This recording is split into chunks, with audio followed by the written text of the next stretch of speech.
America ఇరాన్ల మధ్య యుద్ధ నేపథ్యంలో గల్ఫ్ దేశాల్లో ఉన్న తెలుగు వారికి ఏ విధమైన ఆపద వచ్చినా జనసేన పార్టీ కూటమి ప్రభుత్వం అండగా ఉంటుందని ఎమ్మెల్సీ నాగబాబు స్పష్టం చేశారు.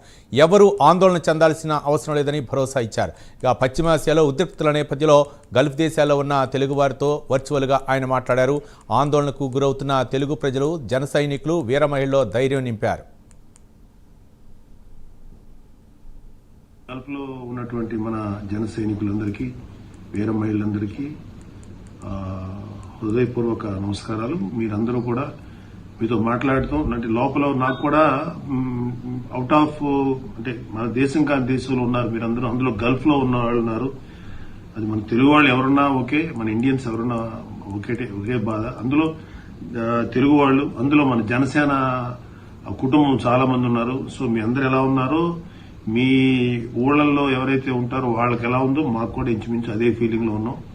But I'm very happy and relieved అండి. మీరందరూ కూడా సేఫ్ జోన్ లో ఉన్నారు.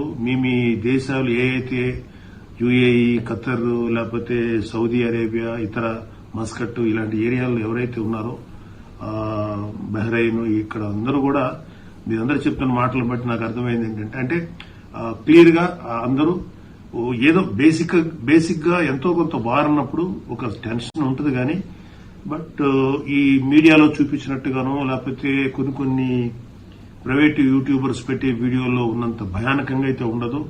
సో ఇప్పుడు నేను మెయిన్ గా ఏమని మీ ద్వారా ఎవరైతే ఇప్పుడు మీతో మాట్లాడుతున్నానో, మీ తరఫున మీ చుట్టాలు ఎవరైతే ఉన్నారో, మీ తల్లిదండ్రులు, లేకపోతే మీ అన్నదమ్ములు, లేకపోతే మీ ఆత్మీయులు ఎవరైతే ఉన్నారో ఆంధ్రప్రదేశ్ లో, మీ తరఫున నేను వాళ్ళకందరూ చెప్తున్నాను, మీరు ఎవరు ఏమి టెన్షన్ పడకండి.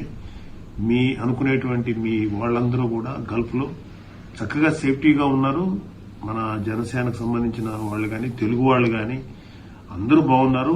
గల్ఫ్ లో ఉన్నటువంటి